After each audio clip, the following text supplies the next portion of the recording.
Bismillah ar-Rahman ar-Rahim. Assalamu alaikum wa rahmatullahi wa barakatuh. Notre chapitre, c'est probabilité conditionnelle. Définition 1. On donne A et B, deux événements d'une même expérience aléatoire. La probabilité pour que l'événement A soit réalisé, sachant que B est réalisé, est appelée probabilité conditionnelle. Pourquoi t'appeler probabilité conditionnelle? Car à condition que, c'est-à-dire sachant que B est réalisé. Donc, il faut que l'événement B soit réalisé avant A et on va déterminer la probabilité de A. Mais, sachant que B est réalisé, allez noter P de A, sachant B. Par exemple, le tableau ci-contre donne la distribution de 100 élèves des classes terminales d'une école. On choisit au hasard un élève. On considère les événements suivants: H du session LH, S élève du session SV, E de session SE et G, l'élève choisi est un garçon. Calculer les probabilités. P de H sachant G. Donc, probabilité de H sachant G. Tout d'abord, il faut déterminer la probabilité que l'élève choisi est de session LH. Mais, sachant que l'élève choisi est un garçon. Donc, il faut que cette condition est réalisée. Comment ça? Pour que G soit réalisé, il faut choisir seulement deux garçons. Donc, pour que l'événement G soit réalisé, pour que l'élève choisi soit certainement un garçon, donc il faut choisir deux garçons. Maintenant, P de H, il faut que l'élève soit du session LH.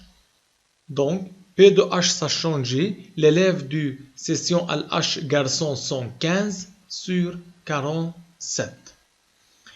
Probabilité de S sachant G.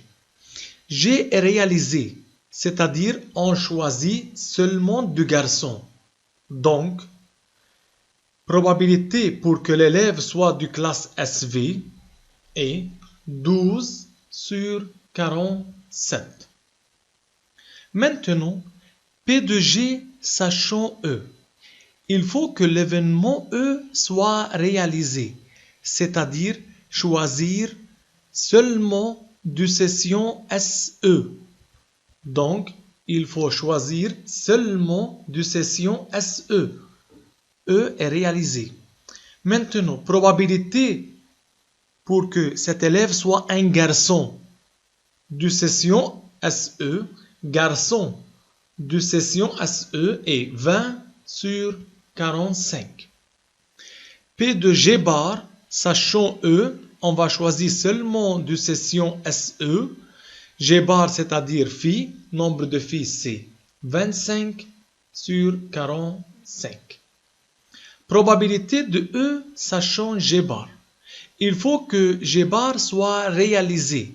G bar, c'est-à-dire phi. L'élève choisi est une fille. Donc, on choisit seulement du phi.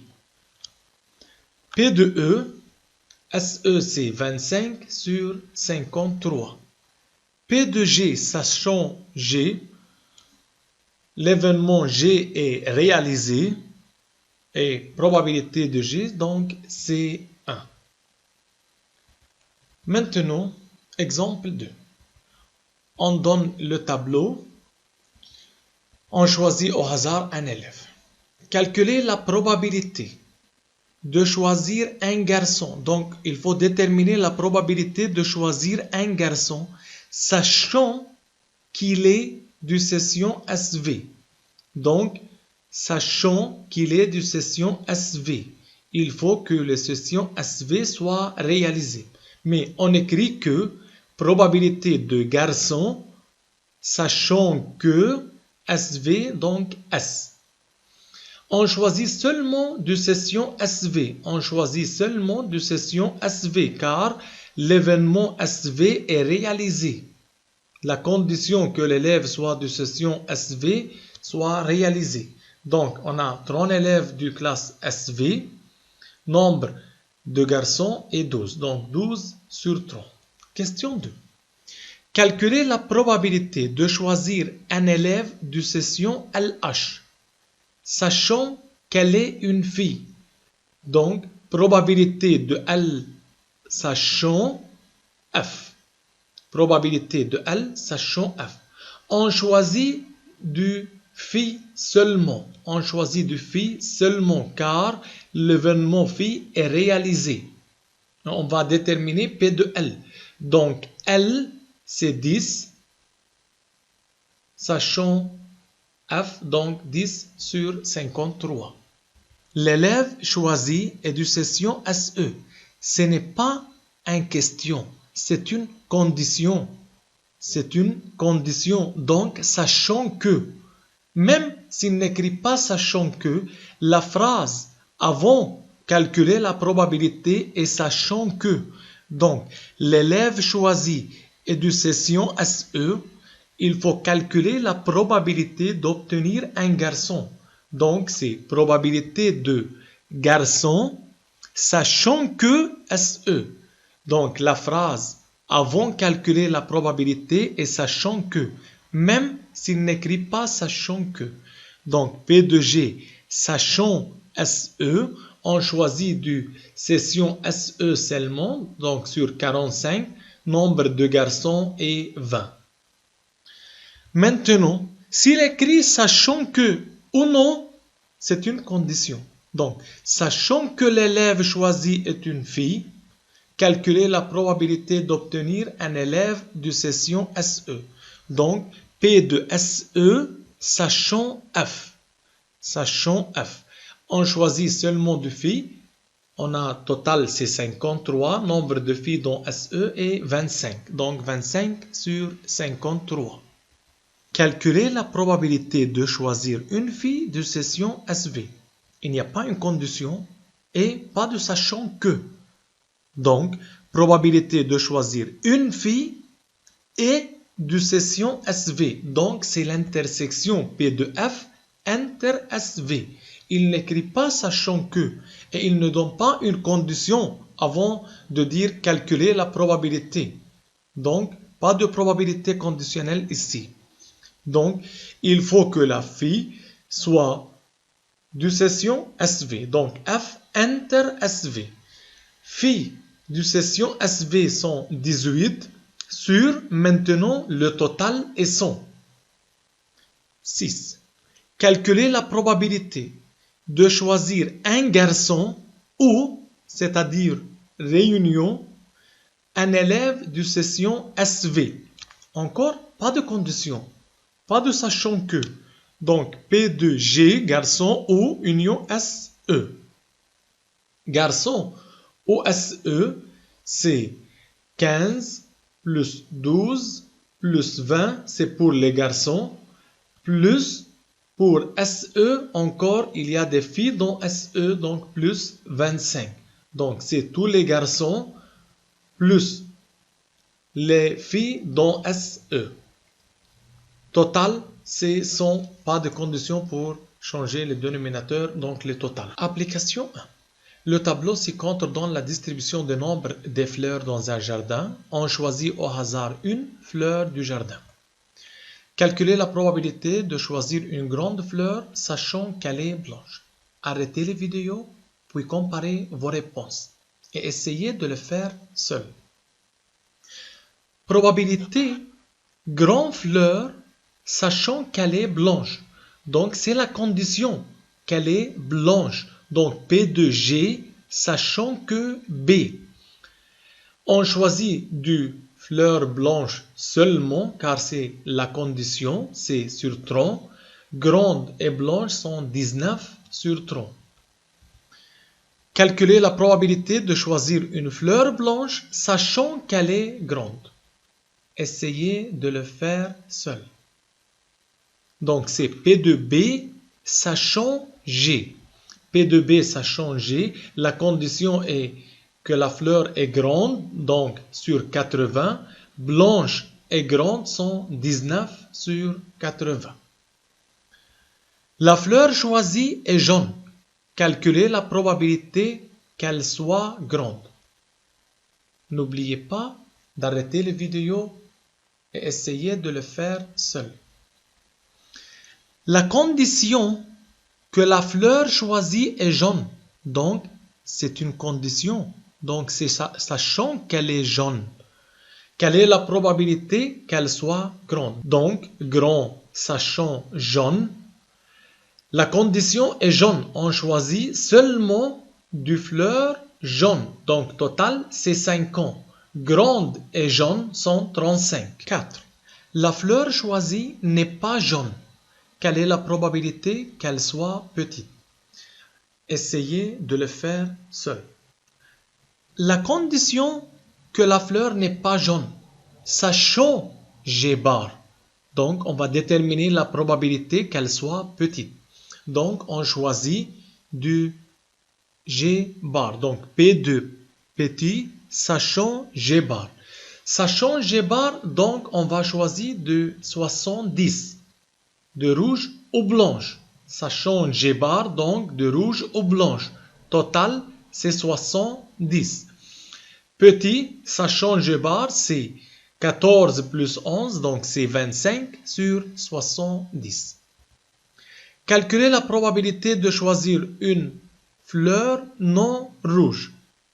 Essayez de le faire seul. Essayez de le faire seul. Pas de condition, pas de sachant que, donc la fleur est non rouge. Donc P de R bar. Fleur n'est pas rouge, donc c'est 30 plus 50, c'est 80 sur le total, 120. Pas de condition pour changer le total. 6. Calculez la probabilité de choisir une petite fleur non rouge. Donc, pas de condition, pas de sachant que une petite fleur est non rouge. Donc, probabilité de P enter R bar. Petit et non rouge. Donc, petit et non rouge, donc c'est blanche ou jaune. Petit et non rouge, donc c'est petit, mais blanche ou jaune. Donc, c'est 26. 11 plus 15, c'est 26. Sur total, 120. Calculez la probabilité de choisir une grande fleur ou une fleur blanche. Arrêtez la vidéo, essayez de le faire seul, puis comparez vos réponses. Donc, une grande fleur, P de G, ou c'est-à-dire union, une fleur blanche. Donc, P de G union B. Total, c'est 120, donc pas de condition. Grande, c'est 26 et 19 et 35.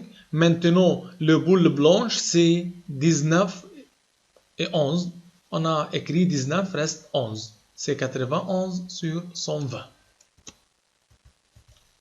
Propriété, activité. On donne le tableau ci-contre. On choisit au hasard un élève.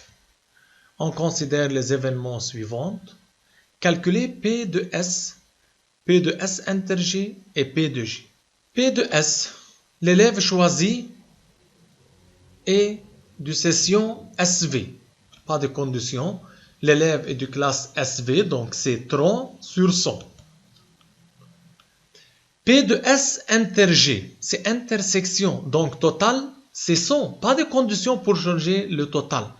S inter G, donc c'est un garçon de session SV. Garçons de session SV sont 12 sur 100. P de G, donc garçons. Garçons sont 47 sur 100. Question 2. Calculer P de S sachant garçon. S sachant garçon, garçon est réalisé, donc on choisit seulement de garçon. Donc P de S sachant G, S sachant G, c'est 12 sur 47. P de G sachant S. S est réalisé, donc on choisit seulement de session SV. Et par suite, G sachant S, garçon sachant SV, c'est 12 sur 30. Question 3. Quelle relation existe entre P de S sachant G, P de G et P de S inter G? On remarque que P de S sachant G, c'est égal P de S inter G sur P de G. Donc P de S sachant que G, c'est P de S inter G sur P de G. Question 4. Quelle relation existe entre P de G sachant S, P de S et P de G inter S? On remarque que P de G sachant S, c'est P de G inter S sur P de S. N'oubliez pas que P de A inter B, c'est égal B inter A, c'est-à-dire S inter G, c'est égal G inter S. Résultat de l'activité 1. On donne A et B deux événements du même expérience aléatoire. P de A sachant B, donc c'est P de A inter B sur P de B. P de A inter B, c'est moyenne par moyenne, extrême par extrême, c'est P de A sachant B fois P de B. Probabilité de B sachant A, c'est P de A inter B ou bien P de B inter A sur P de A. Donc, P de A inter B, c'est égal P de B sachant A fois P de A. Donc, P de A inter B est égal P de B inter A. Donc, égal P de A sachant B fois P de B ou bien P de B sachant A fois P de A. Exemple, A et B, deux événements tels que P de A, P de B et P de A inter B sont donnés. Calculer P de A sachant B et P de B sachant A. On a P de A sachant B, c'est égal P de A inter B sur P de B. Maintenant, P de B sachant A, c'est P de A inter B sur P de A. P de A inter B est égal P de B inter A. Application 2. E et F sont deux événements. On donne P de E bar, P de F et P de E sachant F. Calculez P de F sachant E. Arrêtez les vidéos puis comparez vos réponses. P de E sachant F, c'est égal P de E inter F sur P de F. Donc P de E inter F est égal P de E sur F fois P de F est égal 0,2 fois 0,5. Même si on a P de F sur E, mais pardonnez, on a E sur F, donc on utilise P de E sur F, sachant F. Maintenant, P de F sachant E, c'est P de F inter E sur P de E. Donc, P de E inter F sur P de E, c'est égal 1 moins P de E bar, et par suite, c'est égal 1 sixième. Qui a raison? On donne le tableau suivant. On choisit au hasard une pièce. Calculez la probabilité d'obtenir un anneau sachant qu'il est argent. Amir dit P2 anneau sachant argent. Anneau sachant argent, c'est 14 sur 29. Tandis que Mira dit anneau sachant argent, c'est 14 sur 40. Et Rami dit, c'est P2 anneau inter argent, c'est égal à 14 sur 90. La question c'est, calculer la probabilité d'obtenir un anneau sachant qu'il est argent. Donc, pas d'intersection. Donc, c'est anneau sachant argent. Anneau sachant argent. Donc, Rami n'est pas raison. Pour Amir, anneau sachant argent, l'événement réalisé, c'est argent. Donc, on choisit d'argent seulement. Donc, on choisit d'argent seulement. Total, c'est 29. Anneau et argent sont 14. Donc, 14 sur 29. Donc, Amir a raison. Mais Mira dit anneau sur argent, mais choisit d'anneau. Mais il faut que l'argent soit réalisé avant de choisir l'anneau. Donc, Mira n'est pas raison.